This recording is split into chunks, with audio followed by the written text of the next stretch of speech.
আসসালামু আলাইকুম স্টুডেন্ট, খুবই কম মনে হচ্ছে আজকে। আর 2-3 মিনিট ওয়েট করি, দেখি কেউ আসে কিনা। আজকে তো কম স্টুডেন্ট, কারণ বুঝলাম না।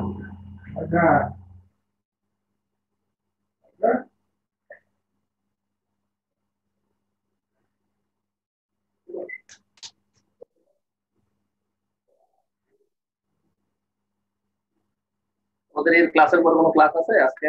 এই ক্লাসের পরে কি আর আছো ক্লাসে? আম, জি স্যার। আসসালামু আলাইকুম স্যার। হ্যাঁ, ওয়ালাইকুম সালাম। আমাদের ক্লাসের পর কোনো ক্লাস আছে আজকে?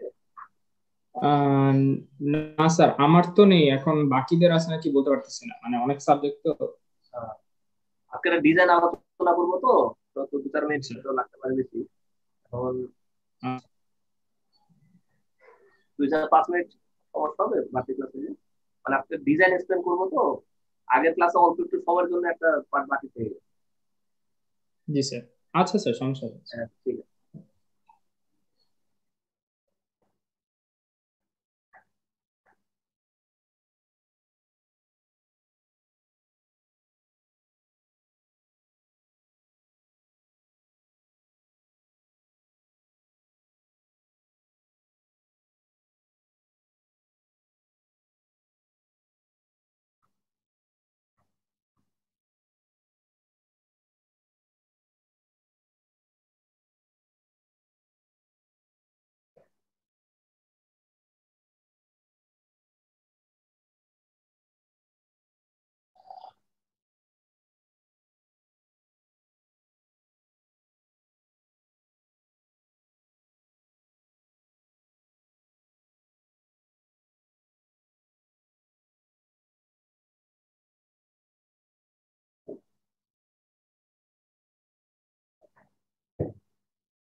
আসসালামু আলাইকুম। মোটামুটি স্টুডেন্টের সাথে শুরু করা যায়। আজকে আমরা ডিজাইন প্রবলেম নিয়ে আলোচনা করব। সেটা হলো যে উইন্ড টারবাইন যে জেনারেটরটা আছে, এতদিন আমরা বিভিন্ন কনসেপচুয়াল এবং থিওরিটিক্যাল পার্টটা করেছি। আজকে আমরা একটা প্র্যাকটিক্যাল ডিজাইন করব। তো এই ডিজাইনের মধ্যে আমাদের রিকোয়ারমেন্টের মধ্যে দেখানো আছে যে design A wind turbine generator that can apply that can supply 50 kilowatt electrical power to the distribution feeder oblique distribution line or grid. আর voltage rating of the grid is 0.4. Voltage rating এখানে আমাদের ঠিক grid বলা ঠিক হবে না, এটা একটা ডিস্ট্রিবিউশন লাইন বা ফিডারের কথা বলা যায়। ডিস্ট্রিবিউশন লাইন আছে, এটা আমাদের যে ইউটিলিটি কানেকশন সেটার কথা বলা হচ্ছে। গ্রিডের দরকার নেই। ভোল্টেজ রেটিং ইজ, ঠিক আছে, 0.4 কেভি। এইখানে এই কনসেপ্টটা নিয়ে আমরা যাত্রা শুরু করবো যে এখন আমরা কিভাবে একটা উইন্ড টারবাইন জেনারেটর দ্বারা একটা ডিজাইন করব যেটাতে 50 কিলোওয়াট ইলেকট্রিক্যাল পাওয়ার সাপ্লাই করা যাবে। যেহেতু অল্প পাওয়ার, এটা আমরা হাই ভোল্টেজ আর করবো না, এটাকে আমরা জাস্ট আমাদের যে বাসা বাড়ির কানেকশন গুলো যেখান থেকে নিয়ে থাকি এটার সাথে আমরা কানেকশনটা দিয়ে দেবো। তো এখন এই ধরনের প্রবলেমের জন্য আমরা যদিও ছবিতে বলেছি যে উইন্ড টারবাইন জেনারেটর স্টার্ট হয় টারবাইন থেকে। টারবাইন থেকে প্রথমে এখানে যে জেনারেটরটা দেখানো আছে সেই জেনারেটরে আসে। তো সাধারণত উইন্ড টারবাইন গুলোতে ডাইরেক্ট জেনারেটরের সাথে থাকে না।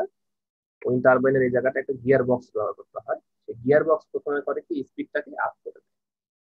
তার মানে উইন্ড টারবাইন যেটা আমার এখানে থাকবে, সেই উইন্ড টারবাইনের যে স্পিডটা, উইন্ড টারবাইন স্পিডটাকে এখানে এসে সে কি করবে, স্পিড আপ করে দেবে। সেজন্য আমরা চট করে একটা টেক্সট বক্স দিয়ে দেখাতে পারি এটা, যে আমরা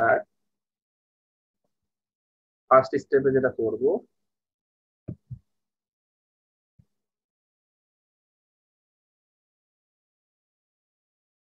যে এখানে আমাদের থাকবে হচ্ছে প্রথম উইন্ড টারবাইন জেনারেটর, ঠিক আছে। উইন্ড টারবাইন জেনারেটরের পরের স্টেপটাই হলো আমাদের gear box. Wind turbine generator হচ্ছে ফার্স্ট, ঠিক আছে। তো এখানে আমরা এভাবে এটাকে দেখাচ্ছি। উইন্ড টারবাইন জেনারেটরের পরের স্টেপটা হচ্ছে আমাদের গিয়ার বক্স।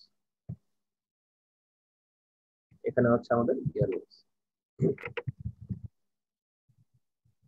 এই গিয়ার বক্সের পরের স্টেপটাই হচ্ছে আমাদের জেনারেটর।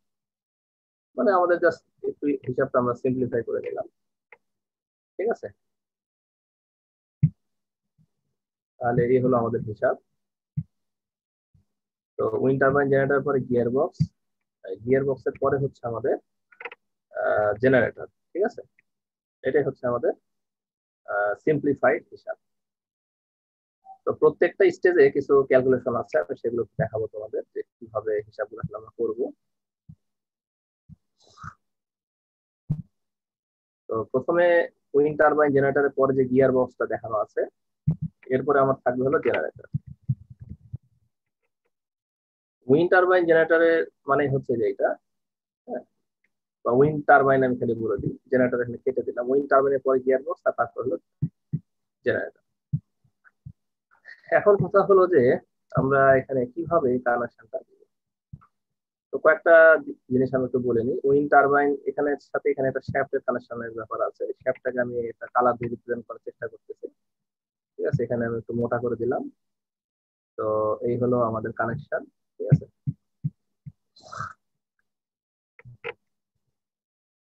তো মোটামুটি হয়ে গেল কানেকশনটা। গিয়ার বক্সও তাই, এবং এটাকে আমরা এই শ্যাফটটাকে আবার এদিকে নিয়ে চলে আসলাম। একটা হচ্ছে গিয়ার বক্স থেকে হলো জেনারেটর। তাহলে দুটার হয়ে গেলে আমাদের কি হয়ে গেল, হিসাবটা সিম্পলিফাই হয়ে গেল, যে আসলে কানেকশনটা কিভাবে হবে আমরা বুঝতে পারলাম যে এটা আসলে এইভাবে কানেকশনটা হবে।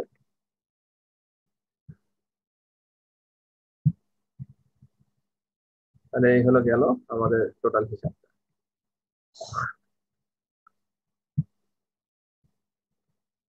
তো এই এই হলো আমাদের টোটাল কানেকশন। এখন কথা হলো যে এখানে উইন্ড টারবাইন থেকে যে গিয়ার বক্সের এখানে আসবে, তো এখানে আসলে কি হবে। এখানে একটা স্পিড আপ হবে, ডেফিনিটলি স্পিড আপ হলে কি করতে হবে, এখানে টার্ন রেশিও ব্যাপার আসবে। সেই টার্ন রেশিওটাই আমি এখানে একটু দেখাবো যে কিভাবে টার্ন রেশিওটা আমি মেনটেন করবো। সেটা হচ্ছে এরকম যে আমি একটা ইকুয়েশন কপি করে নিয়ে চলে আসলেই হয়ে যাবে। এখানে টার্ন রেশিও হচ্ছে 1:n, ঠিক আছে। 1:n টার্ন রেশিওটাকে আমি এখানে নিয়ে চলে আসবো।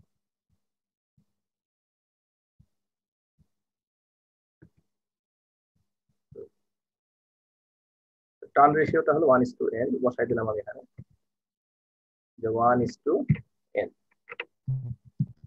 ঠিক আছে। এখন এটা যে 1:n হলো টার্ন রেশিও, তো আমি এটার সাথে ক্যালকুলেশনের সম্পর্কটা কি সেটা একটু দেখাই। সেটা হলো এরকম যে উইন্ড টারবাইনের স্পিডটা আমরা ছবিতে দেখতে পাচ্ছি যে এখানে লেখা আছে আপ টু 25 আরপিএম এই টারবাইনটা ঘুরতেছে ডাইরেক্ট কাপলিং এর জন্য। আমি তো ডাইরেক্ট কাপলিং দিচ্ছি না, আমি এখানে দিচ্ছি হলো এখান থেকে এখানে গিয়ার বক্সে আসতেছে, সে গিয়ার বক্স থেকে স্পিড আপ হয়ে তারপর জেনারেটরে আসতেছে। তা আমি কনসেপ্টটাকে এখানে এভাবে আনতে চাচ্ছি যে আমাদের এখানকার যে আরপিএমটা এখানে আমি লিখলাম হচ্ছে 25 আরপিএম, ঠিক আছে। তাহলে 25,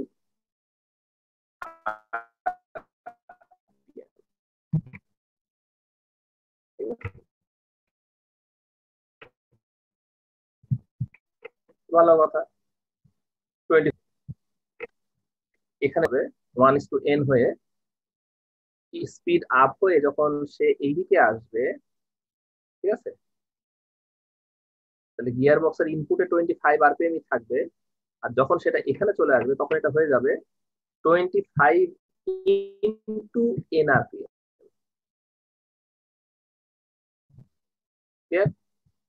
তার মানে এন গুণ দিতে হবে, দিলেই তাহলে আমার অরিজিনাল যে আরপিএমটা এদিকে আমি পাবো সেটা আমি বের করে নিলাম, ঠিক আছে। তাহলে এখন এই আরপিএম যে হলো এই 25 আরপিএমটাই উইন্ড টারবাইনেও থাকবে, এমনকি গিয়ার বক্সের ইনপুট যেটা এখানেও এটাই থাকবে। গিয়ার বক্সের ইনপুটে 25 আরপিএম হবে আর আউটপুটে হবে 25 ইন্টু এন আরপিএম। কারণ হলো এর মধ্যে এটা স্পিডটা আপ হয়ে গিয়েছে, এই কারণে এটা আসলে বেড়ে যাবে। এবার আমরা একটু অ্যানালাইসিস করি যে কত কি হবে না হবে সেগুলো দেখবো। এবং তার আগে যদিও আমরা দেখতে পাচ্ছি যে উইন্ড টারবাইনটা দিয়েই শুরু, এরপরে তো গিয়ার বক্সের জেনারেটর, কিন্তু যখন আমি ক্যালকুলেশন শুরু করব, ডিজাইন শুরু করব, তখন কিন্তু অবশ্যই আমাকে শুরু করতে হবে যে যে এই জেনারেটর রেটিং থেকে শুরু করতে হবে। এটা একটা ট্রিক্স আর কি, ডিজাইনের কিছু গ্রামার থাকে, কিছু রুল থাকে, কিছু ট্রিক্স থাকে। তার মধ্যে প্রথম ট্রিক্স হচ্ছে এটা যে অ্যাকর্ডিং টু দ্য রিকোয়ারমেন্ট, অর্থাৎ আমাদের যে রিকোয়ারমেন্টটা দেওয়া আছে সেখান থেকে আমাদের শুরু করতে হবে। তো আমাদের এখানে কোশ্চেনে বা ডিজাইন প্রবলেমের মধ্যে বলা আছে যে এমন একটা উইন্ড টারবাইন যেটা ডিজাইন করতে হবে যেটা 50 কিলোওয়াট ইলেকট্রিক্যাল পাওয়ার সাপ্লাই করতে পারে। তা আমরা করলাম কি, ফর দিস কেস 50 কিলোওয়াট এটাই এখানকার দেওয়া আছে, তাহলে আমরা অ্যাকর্ডিং টু দ্য রিকোয়ারমেন্ট আমার কি হয়ে যাচ্ছে, আমাদের জেনারেটর রিকোয়ারমেন্টে চলে আসছে। আরেকটা পয়েন্ট হচ্ছে কনসিডারিং 0.8 পাওয়ার ফ্যাক্টর। আমরা জানি যে আসলে পাওয়ার ফ্যাক্টরটা যদিও ভ্যারি করে, তারপরেও সাধারণত সিস্টেমে হয়তো বা 0.8 পাওয়ার ফ্যাক্টরটাই বেশি আমরা দেখি, বা আরো বেশিও থাকে। এই কারণে আমাদের যে এস, যেটা এখানে আমরা যদি হিসাবটা এভাবে করি, আমরা সবাই জানি P equal to VI cos theta. তো P equal to VI cos theta যদি হয় তাহলে এস ইজ ইকুয়াল টু আবার ভি ইন্টু আই। তাহলে আমরা লিখতে পারি পি সমান হচ্ছে এস কস থিটা। সেখান থেকে আমি পেলাম এস সমান P by cos theta. P মানে 50 ইন্টু 10⁻³ 50 কিলো আর ডিভাইডেড বাই কস থিটা 0.8, তাহলে আমি পেলাম 62.5 কেজি। তাহলে আমার এই জেনারেটরটার রেটিং সবার আগে আমি নির্ধারণ করলাম, জেনারেটরের রেটিং হলো যে according to the requirement for this case 50 watt. আর একটা জিনিস হলো যে considering 0.8 power factor S is equal to এত। তো এই হলো ব্যাপার। আমি এখানে মোটামুটি একটা আইডিয়া পাওয়া গেল। আমি এখানে খুব ভাঙা ভাঙা ভাবে লিখছি এই জন্য যে কিওয়ার্ড গুলো জাস্ট এখানে খালি কিওয়ার্ড গুলো অ্যাকর্ডিং টু দ্য রিকোয়ারমেন্ট, এটা একটা কিওয়ার্ড, এইটা হলো ভাইটাল জিনিস। যেমন এই ক্ষেত্রে এত, পাওয়ার ফ্যাক্টরটাকে আমাকে ধরতে হবে যদি দেওয়া না থাকে, আর যদি দেওয়া থাকে তাহলে ওটাই ধরতে হবে যেটা দেওয়া থাকবে। আর এস তো আমি এখান থেকে ক্যালকুলেশন করে বের করবো। তো ব্যাস, আমার তাহলে টোটাল এখানকার কনসেপ্টটা ক্লিয়ার যে আসলে কিভাবে করতে হবে, হয়ে গেল। এখন কথা হলো যে এখানে যে এগুলো আছে, তো আমার আসলে কি করতে হবে, করতে হবে এটা যে এই অনুযায়ী আমাকে আগে এসটা ক্যালকুলেট করতে হবে। আমি ক্যালকুলেট করলাম, ক্যালকুলেট করে এখানে আমি সুন্দর করে বসিয়ে দিলাম। তো আমাদের ফার্স্ট ক্যালকুলেশনের পার্টটা হয়ে গেল। এরপর সেকেন্ড ক্যালকুলেশনের পার্ট আমি আসবো। আরেকটা পার্ট বলে দিই, যে যেহেতু এখানে যে গ্রিড ভোল্টেজ বা সরি গ্রিড ভোল্টেজ বলা ঠিক হবে না, মানে আমরা যেখানে কানেকশনটা দিব ইউটিলিটিতে সেখানে ভোল্টেজটা আছে 0.4 কেভি। এটা তো বুঝতেই পারছি যে জেনারেটরের ভোল্টেজ আর এটা একই রকম হবে, তো কাজে ওই ভোল্টেজের ব্যাপারে আমি কিছু লিখবো না। জেনারেটরের ভোল্টেজটা 0.4 বা 0.415 কেভি এডিটিং এর জেনারেটর পাওয়া যায়, ওটাই আমাকে ইউজ করতে হবে। ঠিক আছে, তাহলে জেনারেটরের ভোল্টেজ রেটিংটাও এরকমই হবে, 0.4 কেভি বা এরকম হবে। এবার আমরা আসি পরেরটা। এবার গিয়ার বক্সের আমি হিসাবটা করবো কি করে।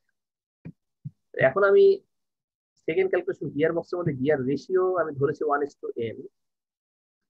ঠিক আছে, গিয়ার রেশিওটা আমি ধরছি 1:n।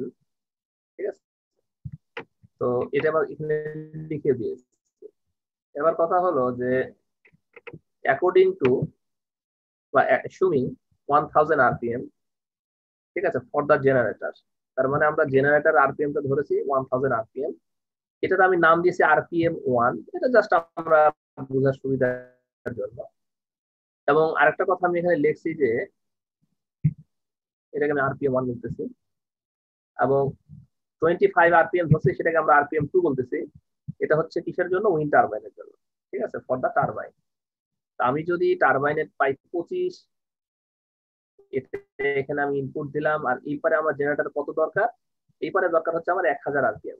ঠিক আছে, কারণ জেনারেটরের ইনপুটটা হচ্ছে আমার 1000 আরপিএম, তাহলে আমার এর মান কত হয়, এখানে আমি 1000 আরপিএম বসাই দিলাম। ঠিক আছে, আর এটা সবাই আমরা কমন ভাবে জানি যে জেনারেটর আরপিএমটা আসলে একটু বেশি হয়, 1000 আরপিএম হয়ে গেল।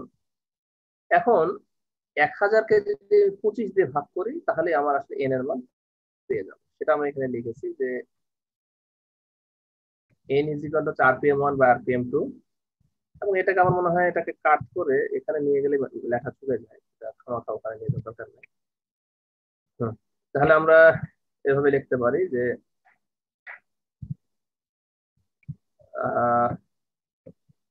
কি হলো ব্যাপারটা, যে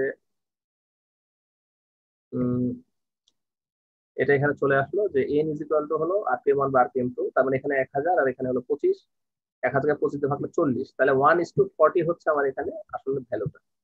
ঠিক আছে, তো সেটাই আমি এখানে একটু দেখালাম যে এন এর মান হচ্ছে 1:40। ঠিক আছে, তার মানে এখানে 25 আরপিএম থেকে তবেই এটা 1000 আরপিএম চলে আসবে। আমার গিয়ার বক্সের পার্টটা হয়ে গেল। গিয়ার বক্সটা এমন হতে হবে যেন এখান থেকে এখানে এভাবে পাওয়ারটা আসে। আচ্ছা, এবার আসতেছে হচ্ছে টর্কের হিসাবটা আমরা এখন করবো না, ওটা পরে করবো। এটার সাথে টর্কের সম্পর্ক আছে, টর্কের সম্পর্ক আমরা একটু পরে করতেছি। আমরা এখন আসবো কনভার্টার। ঠিক আছে, আচ্ছা এইটুকু পার্ট তো ওটা ক্লিয়ার আছে সবাই। তাহলে আমাদের জেনারেটরের হিসাব হয়ে গেল, গিয়ার বক্স হয়ে গেল। এরপর আসতেছে আমার কনভার্টারের হিসাব। Converter 3 phase AC voltage from the generator, অর্থাৎ আমরা যে জেনারেটর থেকে 3 ফেজ এসি ভোল্টেজ তৈরি করতেছি সেই ভোল্টেজটা যেটার মধ্যে কিনা ভেরিয়েবল ভোল্টেজ ভেরিয়েবল ফ্রিকোয়েন্সি ছিল সেটাই ধরলাম, এবং আমরা এটা এখানে ইনপুট দিয়ে দিলাম। ইনপুট দিলে কি হয়ে গেল, এটা কনভার্সন হলো। আর এটা তো আমরা সবাই এক্সপ্লেন করেছি যে এটা কিভাবে কনভার্সন হচ্ছে, যে এখানে এই এসি পটটাই কনভার্টারে ডিসি পরে চলে আসতেছে। আর আরেকটা বৈশিষ্ট্য হলো যে ডায়োড গুলো কিন্তু প্যারালাল ভাবে কখনো কানেকশন পায় না। এই ডায়োড যখন এখানে কন্ডাক্ট করে, এটা কন্ডাক্ট করে না, এটা কন্ডাক্ট করে, এটা কন্ডাক্ট করে না, এইভাবে করে কাজ করে। অর্থাৎ ফেজ এ যখন পার হয়, ফেজ আমি যদি আরেকটু এইভাবে বলি যে ফেজ এ এর পিক ভ্যালুটা যখন পার হয়, ফেজ বি এর পিক ভ্যালুটা সে সময় কিন্তু পার হয়। এভাবে করে করে আসলে আমাদের এই ডায়োড গুলো কাজ করে। কিন্তু আমরা ডিজাইনের সময় সব সময় সবচেয়ে বেশি ভ্যালু গুলো ধরেই ডিজাইনটা করি, যেন এটা কনফার্ম হয় যে আমার এই ডায়োড গুলো কখনো পুড়ে যাবে না। এটা কিন্তু একটা ডিজাইন গাইডলাইন। এখানে যে আমরা ম্যাথমেটিক্স গুলো করতেছি এটা কোনো অ্যাকচুয়াল সলিউশন না, কিন্তু তার মানে এটা কিন্তু মানে আমরা যেরকম ম্যাথমেটিক্যাল প্রবলেম সলভ করতাম যে ক্যালকুলেট এত, ডিটারমাইন এত, আমরা ওরকম কোনো ক্যালকুলেশন বা ডিটারমাইন না। ডিজাইনের ক্ষেত্রে সবসময় মাথায় একটা জিনিস রাখতে হবে, এমন ভাবে তুমি সব ভ্যালু গুলো ধরবা যেটার চেয়ে আর বেশি ভ্যালু আসা কোনোভাবে সম্ভব না। সেটাই বের করতে হবে আমাদেরকে। আচ্ছা, আমি এক একটা উদাহরণ দিচ্ছি। কনভার্টারের এই উদাহরণটা আমরা বুঝে গেলাম। তো এর আগের ক্লাসে একটা কনফিউশন অ্যারাইজ করছিল স্টুডেন্টদের মধ্যে। আমি সেখানে 62.5 কেভিএ ধরে হিসাব করছিলাম রেকটিফায়ার জন্য। তো তাতে অনেক আপত্তি করছিল যে 62.5 কেন আমি ধরলাম, কেন এটা হলো আমরা এখন 0.8 পাওয়ার ফ্যাক্টর ধরে কাজ করছি, ঠিক আছে? তো 0.8 পাওয়ার ফ্যাক্টর হলে 62.5 কেভি এর জেনারেটরটা 50 কিলোওয়াট আমাকে দিবে। কিন্তু কথা হলো আমাদের যে গ্রিড আছে সেই গ্রিডের পাওয়ার ফ্যাক্টর যে আজন্ম 0.8 থাকবে এটা কোনো নিশ্চয়তা নাই। এটা যে কোনো সময় বেড়ে যেতে পারে, এমনকি কমেও যেতে পারে। তো যদি আরো কমে যায় কোনো অসুবিধা নাই, পাওয়ার কম যাবে, তাতে আমার ডিভাইসটা পুড়বে না। মানে ডিজাইনের সময় মেইন মাথায় রাখতে হবে আমার ডিজাইনটা যেন ফেল না করে। ফেইলিওর মুক্ত ডিজাইন করতে পারাটাই হলো, বা ফেইলিওরের সম্ভাবনা মুক্ত ডিজাইন করতে পারাটাই হলো আসল কৃতিত্ব। এই জন্য তোমাকে করতে হবে কি, তুমি ম্যাক্সিমাম ভ্যালু যখন ধরবা যে পাওয়ার ফ্যাক্টর তার একের বেশি হতে কখনোই পারে না, সুতরাং আমার যে জেনারেটরের যে অ্যাপারেন্ট পাওয়ার রেটিংটা দেওয়া আছে 62.5 কেভি এর জেনারেটর ওই সময় আমাকে দিবে 62.5 কিলোওয়াট। অর্থাৎ কত কোন জেনারেটর কখন কত কিলোওয়াট দিবে এটা ডিটারমাইন হবে হলো পাওয়ার ফ্যাক্টর দ্বারা, তাই তো ব্যাপারটা? তো সেটাই আমি ধরলাম। যেহেতু এখন পাওয়ার ফ্যাক্টর 0.8 ধরেছি, কাজে আমি 50 কিলো পাবো। কিন্তু ভবিষ্যতে যদি কখনো পাওয়ার ফ্যাক্টর বেড়ে যায় তখন যেন আমার জেনারেটর ফেল না করে, এবার সিস্টেমটা ফেল না করে, সেই জন্য আমাকে ওই 62.5 ধরে হিসাব করতে হবে। আমি দেখো সেই কাজটাই করেছি। আচ্ছা, এখানে আরেকটা ফ্যাক্টর একটু তোমাদের এখনই বলে নিই, যে যদিও আমরা জানি যে সিঙ্গেল ফেজ এবং থ্রি ফেজের মধ্যে একটা পার্থক্য আছে, যে যখন কোনো জেনারেটর থ্রি ফেজ হয় তখন পুরা পাওয়ারটা কিন্তু একটা ফেজ দিয়ে যায় না। এটা তোমরা সবাই জানো, তাই না? একটা ফেজ কখনো ফুল পাওয়ারটা কন্ডাক্ট করে না। তো সবসময় কি হয়, তিনটা ফেজের মধ্যে আসলে পাওয়ারটা ভাগ হয়ে যায়। আমি যখন ডায়োডের রেটিংটা ধরছি, আমি তখন কিন্তু আমি এই পাওয়ারটাকেও ভাগ করি, আমি পুরো পাওয়ারটাই রেখে দিয়েছি। কিন্তু এটা আমরা পরে যখন আরো ডিটেল ডিজাইন জানবো তখন আমি এটাকে আর কমায়, মানে দেখাবো যে কিভাবে আরেকটু কম রেটের ডিজাইন করে সেফ ভাবে ডিজাইন করা যায়। তো আমি ধরে নিচ্ছি যে কোনোভাবেই একটা ফেজে থ্রি ফেজের থেকে বেশি পাওয়ার কখনোই আসতে পারে না, তার সমানও আসতে পারে না। থিওরিটিক্যাল ভাবে পার ফেজে পাওয়ারটা অবশ্যই থ্রি ফেজ টোটাল পাওয়ারের থেকে কম হবে। তো কত কম হবে তোমরা জানো, ডিপেন্ড করে দুটো বা থ্রি হবে বা থ্রি হবে, ওয়াই কানেক্টেড বা ডেল্টা কানেক্টেড উপর ডিপেন্ড করে, যেটাই হোক আর কি। ইন কেস পাওয়ার, তারপরেও আমরা এখানে 62.5 ধরেছি, কিন্তু এইটা আরেকটু পরের ডিজাইনটা যখন আমরা করবো তখন এটাকে আরেকটু ভেঙে নিব আমরা, যে কিভাবে আরেকটু মানে অ্যাকচুয়াল ভাবে আরেকটু কম রেটেড ডিভাইস দিয়েও ডিজাইনটা করা। তো উদ্দেশ্য হলো যে আমরা যেহেতু এখানে এসি থেকে ডিসি তে কনভার্ট করতেছি, তো এখন ব্যাপার হলো প্রথম পয়েন্ট আমার, যে এখানে যে ডিসি পাওয়ারটা আসতেছে, এই ডিসি পাওয়ারটা কোন ডিসি পাওয়ার? এই ডিসি পাওয়ারটা হলো এখানকারই যে এসি পাওয়ারটা আছে সেটাই কনভার্ট হয়ে এখানে ডিসি পাওয়ার হয়েছে, তাই তো? আমার এখানে যদি 10 কিলোওয়াট থাকে তো এখানে 10 কিলোওয়াটই আসবে, এখানে 50 কিলোওয়াট থাকলে এখানে 50 কিলোওয়াটই আসবে। মানে আসবে মানে আসতে পারে যদি লোড সেভাবে ড্র করে, বা এখানে গ্রিড বা ইউটিলিটি থাকে সেভাবে যদি ড্র করে। এমনকি যখন আমার ম্যাক্সিমাম পাওয়ারটা আমি পাবো, যেটা কিনা ইউনিটি পাওয়ার ফ্যাক্টরের জন্য 62.5 কিলোওয়াট পর্যন্ত এই ডিসিতে আসতে পারে। কথা হলো এখানকার পাওয়ার সমান সমান কি, ডিসি পাওয়ার সমান ভোল্টেজ ইনটু কারেন্ট। তাহলে পি ইকুয়াল টু ভিআই, তাহলে আই সমান পি বাই ভি, সেটাই আমি এখানে ডাইরেক্ট বসাই দিচ্ছি। এই যে আই সমান পি বাই ভি, দেখছো? P equal to VI, I equal to P by V. তো এখানে আবার পি ম্যাক্স আমি বসাইছি, এর থেকে আর বেশি পাওয়ার সম্ভব না, সেটা আমি বসাই দিলাম। বসায় দেওয়ার পরে কি হলো, ভোল্টেজ রেটিং হলো আমার 400, আমি 400 ভোল্টেজ বসাই দিলাম। যদিও এখানে পিক এবং আরএমএস এর ব্যাপার আছে, সেগুলো আমি পরে বলবো। তো রাফ ক্যালকুলেশন আমার আসতেছে হলো, this is the rough calculation, 156.25 ampere current. তার মানে আমরা রাফ ভাবে বলতে পারি একটা ডায়োডের মধ্যে 156.25 অ্যাম্পিয়ারের চেয়ে বেশি কারেন্ট আসলে ফ্লো করতে পারে না। এই হচ্ছে ব্যাপার, ঠিক আছে? তো তাই যদি হয়ে থাকে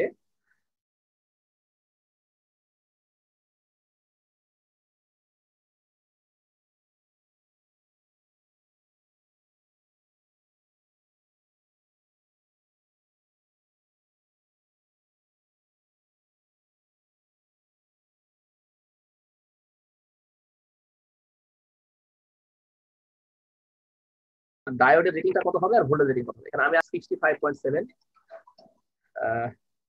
যে পিক ভ্যালুটা আমার এখানে আসবে, অর্থাৎ আমাদের এখানে তো জেনারেটর আছে এই পাশে, তো এই ট্রানজিস্টর গুলো তখন কন্ডাক্ট করবে, সুইচ গুলো কি হবে কন্ডাক্ট করবে। তাহলে আমাদের এখানে ইনভার্টারে কি হবে, থ্রি ফেজ পাওয়ার তৈরি হবে। এখানকার যে পাওয়ারটা থাকবে সেই পাওয়ারটাই আসলে আমার এখান থেকে এভাবে চাপ। এখন কথা হলো যে কত ভোল্টেজ পর্যন্ত হতে পারে। তো সর্বোচ্চ এর চেয়ে বেশি ভোল্টেজ আসলে হতে পারে না, সেটা হলো এইটা। আমি পরবর্তী ক্লাসে যখন দেখাবো তখন দেখাবো যে আসলে এতখানি ভোল্টেজও তৈরি হবে না, বরং এর চেয়ে আরো কম ভোল্টেজ পাওয়া যাবে। এটা হচ্ছে যখন আরো ডিটেল অ্যানালাইসিস করবো সেই সময় আমরা এটা দেখতে পাবো। আপাতত আমরা রাফ ভাবে ধরে নিচ্ছি, যেহেতু 400 ভোল্টের কথা আমি বলছি, আসলে এখান থেকে 400 ভোল্ট যেহেতু বলেইছি আমরা, কাজেই পিক ভ্যালুটা তো আসলে 565.7 ভোল্টের থেকে তো আর বেশি হওয়ার কথা। তো এটা হিসাব করতে √2 ইন্টু VRMS। এবার আমি ডিজাইন গাইডলাইনে বলছি যে at least around double rating is preferred. এটা আমি সাজেস্ট করি তোমাদের, যখন ইলেকট্রনিক ডিভাইস গুলো আমরা যখন ডিজাইন করব তখন আমরা চেষ্টা করব যে মোর দেন 50% আমরা মার্জিন ধরবো। তাহলে আমরা মোর দেন 50% মার্জিন মানে আমরা হয়তো সর্বোচ্চ 100% মার্জিন পর্যন্ত ধরবো, 50-র উপর থেকে 100। এখন আমি বলতে চাচ্ছি যে যেহেতু কারেন্ট আমি পেলাম 156.25 অ্যাম্পিয়ার, তো সেখান থেকে ডাবল করলে হয় 300-এর কিছু বেশি। তো এগুলো সব রাউন্ড ফিগারের পাওয়া যায়, এই জন্য diode current should be 300 ampere. তার মানে এটা হচ্ছে যদি আমি ডাবল রেটিং ধরি তারপর 300 অ্যাম্পিয়ার, আমি সাজেস্ট করবো যে ডায়োড রেটিংটা এরকম হওয়ার কথা। এটা হচ্ছে রাফ ক্যালকুলেশন। আর ভোল্টেজ রেটিংটা আমি ধরেছি 1000 ভোল্ট। আমি যদি আমার ডায়োডে 1000 ভোল্ট ধরি আর যদি কারেন্ট রেটিংটাকে যদি 300 অ্যাম্পিয়ার ধরি, তাহলে আমার এই ডায়োডটা কোনোভাবেই আর ফেল মারার চান্স থাকবে না। কেমন? তাহলে আমার এখানে প্রথমে আসলো ডায়োডের রেটিং। এবার এখানে আরো কিছু ফ্যাক্টর আমাকে আলোচনা করতে হবে। গিয়ার বক্স হলো, জেনারেটরের রেটিং হলো, পাওয়ার কনভার্টার রেটিং হলো, এবং এখানে আরো কিছু ফ্যাক্টর আমার মাথায় রাখতে হবে, বলতে এক এক করে প্রতিটাই।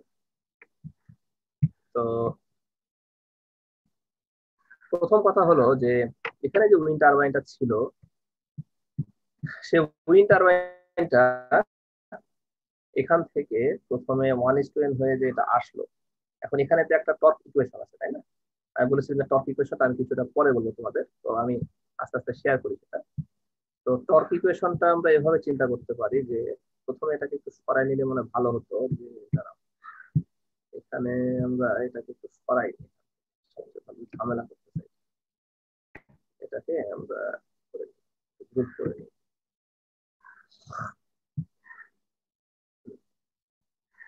তাহলে এইটাকে একটু ছোট করলেও বোধহয় হয়ে যায়। এইটাকে কাজ করি, এটাকে মনে করো যে কপি করি, আর এটাকে একটু ক্রপ করে দিই সবচেয়ে ভালো। এটাকে একটু ছোট করে দিলে কেমন হয়? এটাকে ছোট করে দিলে সবচেয়ে ভালো হয়, তাহলে সুবিধা হয়। এটাকে পিচ্ছি করে দিই, তাহলে আমার এক্সপ্লেনেশনে সুবিধা হবে। এটা মেলা জায়গা খেয়ে ফেলছে, এইটুকু হলেই চলবে, এর থেকে বেশি আর দরকার নাই। আর এটাকে বরং একটু উপরে তুলে দিই, ব্যাস ঝামেলা শেষ। এই তো হয়ে গেছে।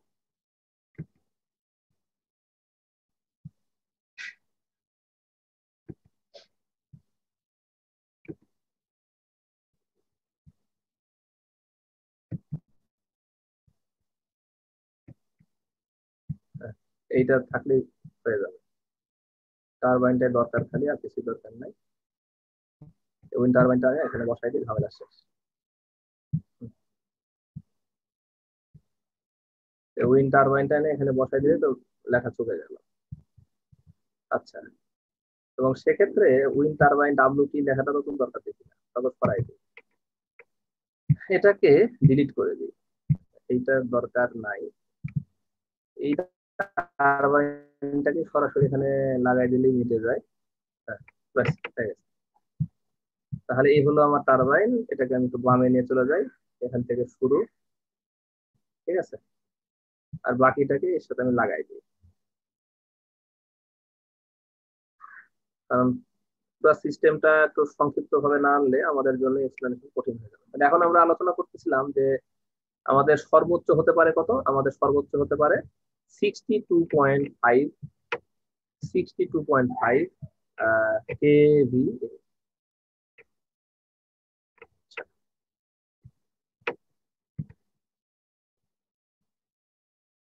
এখন কথা হলো যে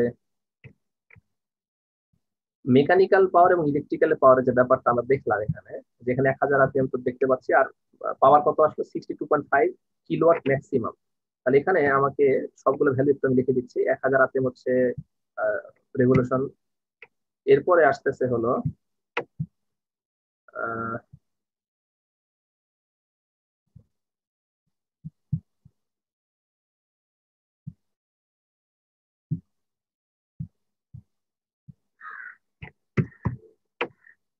তাহলে এখানে আসবে হলো যে পি যেটা পাওয়ার, ঠিক আছে, পি ইকুয়াল টু কত আসবে, এখানে আসবে হচ্ছে 50 কিলোওয়াট। ঠিক আছে, 50 কিলোওয়াট হলো, এটা হলো নমিনাল পাওয়ার রেটিং। আর আরেকটা আছে maximum power rating, P max, এটা সমান সমান হবে হচ্ছে 62.5 কিলোওয়াট। সবই আমি লিখে দিলাম যেন আমাদের কোনো রকম কনফিউশন না থাকে। কনফিউশন এড়াতেই হবে, কনফিউশন কোনোভাবে রাখা যাবে না। ঠিক আছে, তো কনফিউশন মুক্ত হয়ে গেলাম আমরা এখন। তাহলে পি ম্যাক্স যেটা, সেটা হলো 62.5 কিলোওয়াট। তাহলে কি এর চেয়ে বেশি হতে পারে? পারে না। কেন? কারণ হচ্ছে আমাদের পাওয়ার ফ্যাক্টর একের বেশি হতে পারে না। পিপি তাহলে 50 কখনোর জন্য হবে, এটা পাশে লিখে দিলেই ভালো, যে 0.8 পাওয়ার ফ্যাক্টরের জন্য হবে। ঠিক আছে, পিএফ ইজ ইকুয়াল টু 0.8। ঠিক আছে না, পিএফ সমান 0.8 এর জন্য এটাই হবে। তাহলে কিন্তু আমাদের এখন আর কোনো কনফিউশন কোনো কিছু নিয়ে থাকবে না। আর আরপিএম হচ্ছে এটার 1000 আরপিএম। তাহলে নমিনাল পাওয়ার রেটিং আর একটা হচ্ছে ম্যাক্সিমাম পাওয়ার রেটিং। ঠিক আছে, তাহলে পি এনওএম লিখলেই ভালো হয়, কারণ নমিনাল পাওয়ার রেটিং যেটা, এই নমিনাল এবং ম্যাক্সিমাম সম্পর্কে আমরা সবাই জানি যে এটা হলো জেনারেল, এটা হলো নমিনাল, আর ম্যাক্সিমামটা তো ম্যাক্সিমাম। তাহলে আমার আর কোনো কনফিউশন থাকছে না। আচ্ছা, এখানে কি ভুল দেখাচ্ছে? পি এনওএম পি রম, এটাকে আমি যুক্ত করে একটু ডিকশনারি করে দিই। ঠিক আছে, তাহলে আমার এখন এখানে এই অবস্থা হলো যে একটা নমিনাল আর একটা হলো ম্যাক্সিমাম। তো ভালো কথা, তাই যদি হয় তাহলে আমার কি হবে আসলে? ঠিক আছে, এবার আমরা দেখি যে এই হলো আমার জেনারেটর স্পেসিফিকেশন রেডি হয়ে গেছে, যে আমার 1000 আরপিএম হতে হবে, এটা নমিনাল পাওয়ার হতে হবে 50 কিলোওয়াট, আর এটা দেওয়াই আছে, এটা এটা নতুন করে না, বরং আমরা ম্যাক্সিমাম পাওয়ারটা বের করলাম 62.5 কিলোওয়াট। প্রশ্ন হলো যে এখানে যে পাওয়ারটা আছে এটা কি ইলেকট্রিক্যাল পাওয়ার না মেকানিক্যাল পাওয়ার, এটাই আমার প্রশ্ন। এখানে যে পাওয়ারটা আসতেছে, আমাকে বুঝতে পারছো আমার কথাটা? এটা হলো পিই, পিই মানে ইলেকট্রিক্যাল পাওয়ার, এটা কিন্তু পিএম না। যেহেতু এখানে ইলেকট্রিক্যাল পাওয়ার আসতেছে, প্রশ্ন হলো যে আমার তাহলে এই পাশে কি অবস্থা? এই পাশে তো আমার কি আছে, উইন্ড টারবাইন জেনারেটর, তাই না? তো উইন্ড টারবাইন জেনারেটর এখানে কি হবে? উইন্ড টারবাইন জেনারেটর এখানে আমরা দেখতে পাচ্ছি যে আরপিএম হলো মাত্র কত, 25 ধরলাম। ঠিক আছে, আর এখানে এখানে হলো মেকানিক্যাল পাওয়ার, এটা পিএম, তাই না? পিএম হচ্ছে মেকানিক্যাল পাওয়ার। মেকানিক্যাল পাওয়ারটা কত? মেকানিক্যাল পাওয়ারটা হলো ম্যাক্সিমাম আমার 1250 কিলোওয়াটের বেশি তো আর মানে হবে কিনা সেটা একটু দেখতে হবে। এখানে কোনো পাওয়ার ফ্যাক্টরের কোনো ব্যাপারই নাই। ঠিক আছে, এখানে পাওয়ার ফ্যাক্টরের কনসেপ্টটা পুরো কেটেই দেওয়া যায়, এটা এখানে কোনো প্রয়োজন আসলে নাই। তো এই হলো আমাদের এখানকার পারসেপশন। তো এই অনুযায়ী আমরা আসলে এটা দেখবো যে কি হয়। তো এখন দেখি, আমরা ভ্যালু গুলোকে সব নিয়ে চলে আসলাম এখানে, যে এটা 25 আরপিএম, এখানে এটা হলো N1/N2, সেগুলো আমরা এখানে লিখে দিলাম। আর নমিনাল পাওয়ার এবং ম্যাক্সিমাম পাওয়ার এটা এখানে বসালাম। কিন্তু এটা যে ঠিক না, একটু পরে আমি বলতেছি যে কেন এখানে এটা ঠিক হচ্ছে না। কারণ হচ্ছে যে গিয়ার বক্সের এখানে যে আউটপুটটা থাকবে, একটা হচ্ছে গিয়ার বক্স, একটা হচ্ছে জেনারেটর, দুটো কিন্তু ভিন্ন জিনিস, তাই না? তাহলে জেনারেটরটাকে আমরা যদি একটু সরাই দিই পাশে, তাহলে আমার মনে হয় কনসেপ্ট আর একটু ক্লিয়ার হবে। কারণ জেনারেটর এবং শ্যাফট দুইটা জায়গায় আমার ক্যালকুলেশন আছে, ঠিক আছে? তাহলে আমি দুটো জায়গাতেই আমি ক্যালকুলেশনটা ঠিক করে বসাই দিচ্ছি, তাহলে আমাদের কোনো কনফিউশন হবে না।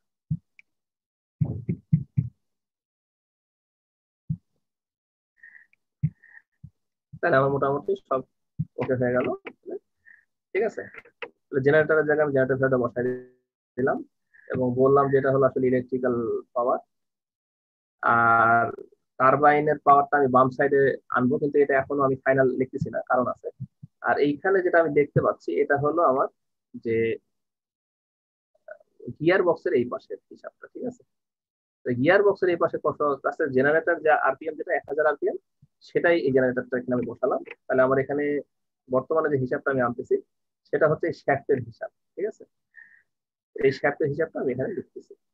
এই শ্যাফটের মধ্যে তো মেকানিক্যাল পাওয়ার না, এখানে আছে ইলেকট্রিক্যাল পাওয়ার।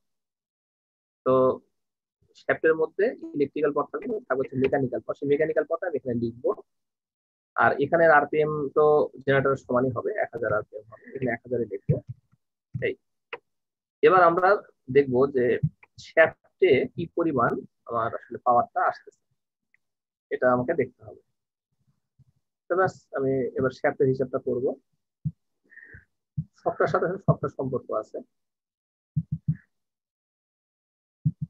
তো আমি সেই জন্য শ্যাফটের জায়গায় শ্যাফটের হিসাবটা বসাই দিলাম। এটা কিন্তু আমি ডিজাইনের প্রবলেমটা দেখাচ্ছি যে কিভাবে করলে আমি ডিজাইনটা শুধুমাত্র করতে পারবো, ঠিক আছে?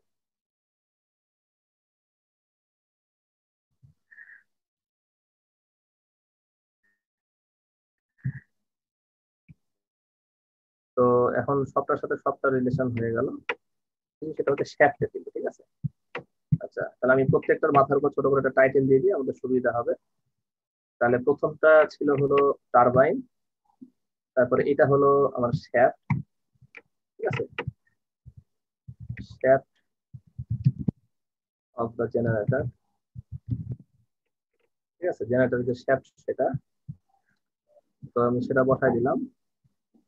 তো সেটা হলো জেনারেটর আরপিএম বসালাম। এবং এখানে হচ্ছে আসল ব্যাপারটা যে আমার মেকানিক্যাল পাওয়ারটা কত হবে।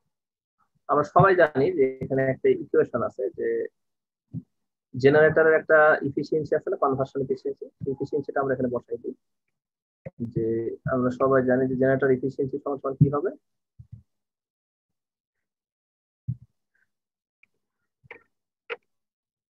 জেনারেটর ইফিসিয়েন্সি সমান সমান হচ্ছে জেনারেটর যে output divided by generator input, তাই তো? আমরা এখন এখানে ইফিসিয়েন্সির মানটা বসাই দিই, দেখা যাক কত হয়। তাহলে ইটা কোথায় গেল, ইটা ইটা ইটা ইটা কোথায় গেল, ইটা দেখতে পাচ্ছি না কেন? তোমরা কোথাও দেখতে পাচ্ছ ইটা? এইখানে মনে হয় থাকবে নাকি? এইখানে আছে এইটা, এই যে এখানে পাওয়া গেছে। তাহলে জেনারেটর ইফিসিয়েন্সি যেটা ইটা, ঠিক আছে?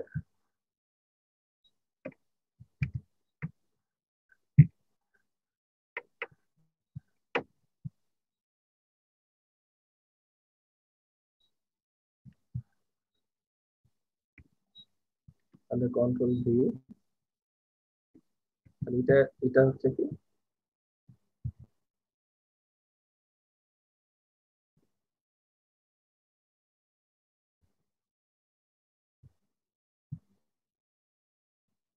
তাহলে এটা is the efficiency of generator, আর এটা ইজ দা জেনারেটরস efficiency, ঠিক আছে?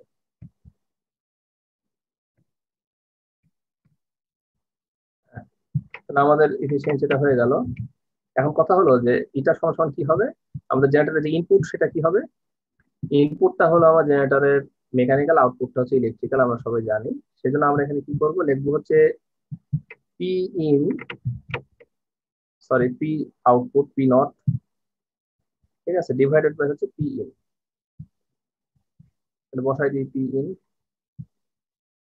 তাহলে এখানে দিলাম হলো পি ইন, তাহলে এখানে জেনারেল এফিসিয়েন্সি সমান হচ্ছে P naught by P in, তাহলে পি নটটাই হচ্ছে কি আসলে, পি নটটাই আমার মূলত সেটা হলো আউটপুট বাই ইনপুট। তাহলে জেনারেটর আউটপুট হচ্ছে ইলেকট্রিক্যাল, সেজন্য আমি এখানে ই বসাই দিব, ই ডিভাইডেড বাই হচ্ছে পি এম, জেনারেটর আউটপুট হচ্ছে ইলেকট্রিক্যাল, জেনারেটরের ইনপুটটা হলো মেকানিক্যাল, তাহলে আমি এখানে এম বসাই দিলাম। এখন এখানে বসা দেওয়ার পরে যে জেনারেটর আউটপুট এখানে ম্যাক্সিমাম কত আসতে পারে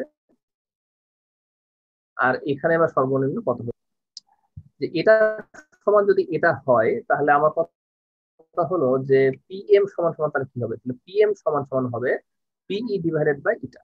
ঠিক আছে, এটা বলার জন্য আমাকে এই জিনিসটা লেখা, তাহলে এটা আমরা পেয়ে গেলাম। তারপরে এখন এখানে আমরা কমা দিয়ে দিলাম, কন্ট্রোল ভি দিয়ে দিলাম, তাহলে হচ্ছে যে আমার এখনকার হিসাবটা হলো যে মেকানিক্যাল পাওয়ারটা কত হবে পিএম। ঠিক আছে, পিএমটা আমি নিয়ে চলে গেলাম এখানে, আর ইটাটাকে আমি নিয়ে চলে আসলাম এখানে, এই যে ইটা নিয়ে চলে আসলাম এখানে। ঠিক আছে, তাহলে আমার কি হয়ে গেল, এটা হয়ে গেল। তাহলে দেখো তো আগের আর এখন কোনো কনফিউশন আছে কিনা, তাহলে পিএম সমান সমান হচ্ছে পিই ডিভাইডেড বাই হচ্ছে ইটা। এখন ইটার তো একটা কোনো না কোনো ভ্যালু থাকবে, যে একটা জেনারেটরের এফিসিয়েন্সি আমরা সবাই জানি কত হয়, 60 থেকে 65% হয়ে থাকে। আমরা যদি ইটার জায়গায় 60 থেকে 65% বসাই দিই তাহলে আমি কি পেয়ে যাচ্ছি, পিএম পেয়ে যাচ্ছি। ঠিক আছে, তাহলে ইটার মান আমি এখানে বসে দেবো কত, 65% বা 60% দিয়ে দিলাম, 0.06 বা 0.65 একটা কিছু দিয়ে দিলাম। আর ওখানে যে আমি ইলেকট্রিক্যাল পাওয়ারটা পেলাম, ইলেকট্রিক্যাল পাওয়ারটা দিলাম 50 × 10⁻³ যদিও আমি বলতেছি এটা সর্বোচ্চ কত হতে পারে, সর্বোচ্চ হতে পারে 62.5, এর চেয়ে বেশি আর এটা হবে না। কাজে আমি দুটোই বসাই দেবো, কারণ একটার ক্ষেত্রে আমি রিস্ক নেবো না। ঠিক আছে, তাহলে কন্ট্রোল সি, আমি এটাও লিখতে পারি অথবা এটাও লিখতে পারি যে অর। ঠিক আছে, এখানে আমি অর লিখলাম, অর মানে অথবা, অথবা হচ্ছে এটা হতে পারে যে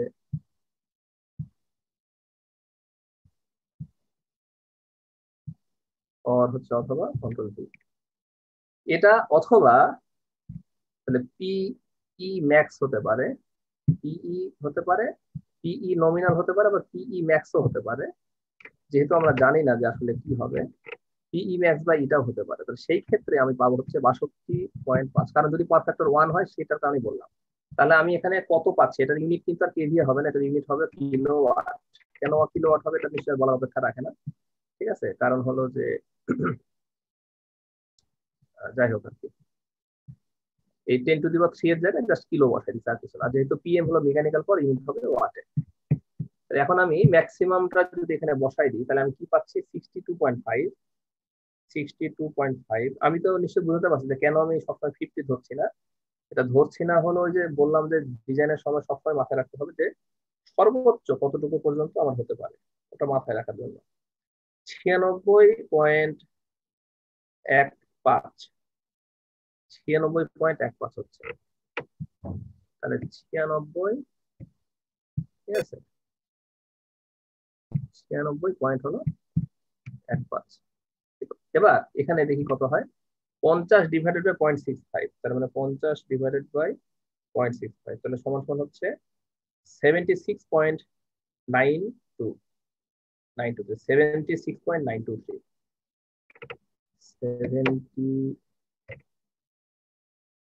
76.923, দেখি ঠিক আছে কিনা, 76, 76.923.923, ঠিক আছে, তোমরা চেক করে নিও ঠিক আছে কিনা। তাহলে এখানে আর ভোল্ট টেম্পের না হয়, হবে হচ্ছে ওয়াট।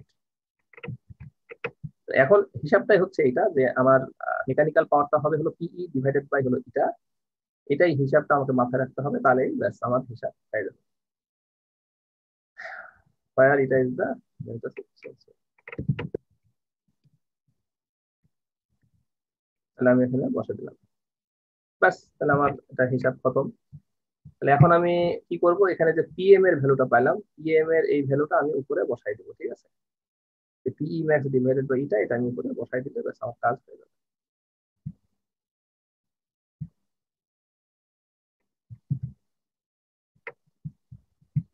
তাহলে কোথায় বসাবো এটা, যে শ্যাফটের এখানে, হ্যাঁ, যে নাম বসায়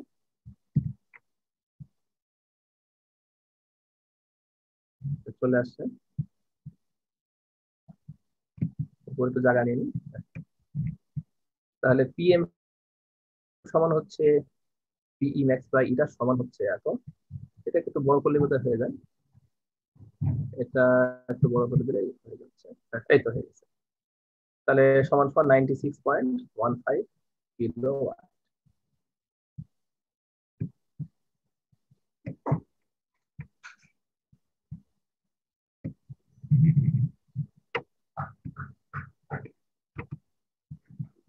এটা কাট করে নিয়ে এটাকে যদি আমি এই হিসাবে বসাই দিই, টেক্সট হিসাবে, তাহলে হয়ে যাচ্ছে। ব্যাস, তাহলে আমরা কি মোটামুটি বুঝতে পেরেছি যে কিভাবে আসলে হিসাবটা আসলো? এটা কি ক্লিয়ার আমাদের কাছে? জি স্যার। তাহলে আমরা আজকে এ পর্যন্ত থাকুক, টর্কের হিসাবটা আমাদেরকে আরেকদিন দেখাতে হবে, যদি আজকে ক্লাস টাইম শেষ হয়ে গিয়েছে। তো এই পর্যন্ত যদি কারো কোনো কোশ্চেন থাকে আমাকে বলো, আর কুইজের জন্য তো সবাই তোমরা জানোই, আমি বলে দিয়েছি সবাইকে। আমাদের শনিবারে হচ্ছে 6:30টার সময় আমাদের সাথে বসবো ইনশাল্লাহ, ঠিক আছে? সেখানে আমরা কুইজ অ্যারেঞ্জ করবো, আর যদি কুইজের উপর কারো কোনো কোশ্চেন থাকে জিজ্ঞেস করতে পারো।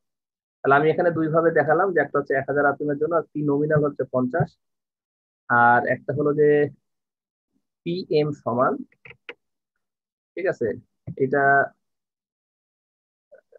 এখন আমি নিয়ে চলে আসলাম এখানে, কন্ট্রোল এক্স দিয়ে এখানে বসাই দিলাম, কন্ট্রোল ভি। পিএম সমান সমান পিএম ম্যাক্স যেটা, ঠিক আছে, মেকানিক্যাল পাওয়ারটাই হলো পিএম ম্যাক্স সমান সমান 96.15, আর এটার কোনো দরকার এখানে নাই।